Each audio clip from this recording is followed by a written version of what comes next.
போன ப்ரீவியஸ் வீடியோவோட கண்டினியூ ஆன வீடியோ 9th இருக்கிற இம்பார்ட்டன்டான கொஸ்டின்ஸ் வந்து நம்ம பார்த்துட்டு இருக்கோம். அடுத்தது அழகின் சிரிப்பு, இதை எழுதினவங்க யாரு?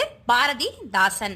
தண்ணீர் தேசம் அப்படின்றத வந்து எழுதினவர் வந்து வைரமுத்து. அழகின் சிரிப்பு பாரதிதாசன், தண்ணீர் தேசம் வந்து வைரமுத்து. தண்ணீர் தண்ணீர் அப்படின்ற நூலை எழுதினவர் கோமல் சுவாமிநாதன். தண்ணீர் தண்ணீர் எழுதினவர் கோமல் சுவாமிநாதன். தோம் அப்படின்றதோட பொருள் என்ன? தோம் அப்படின்றதோட பொருள் குற்றம். கோட்டி அப்படின்றதோட பொருள் வந்து மன்றம் அப்படின்றது வந்து அதோட பொருள்.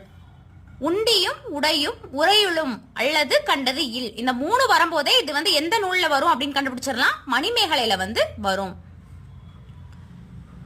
அடுத்தது சாத்தன் நன்னூர் புலவன் என்று இளங்கோவடிகள் யார வந்து பாராட்டினாரு? சாத்தனார வந்து பாராட்டியிருப்பாரு. 1914 வந்து ஆதிச்சநல்லூர்ல வந்து முதுமக்கள் தாலியை வந்து கண்டெடுத்தாங்க.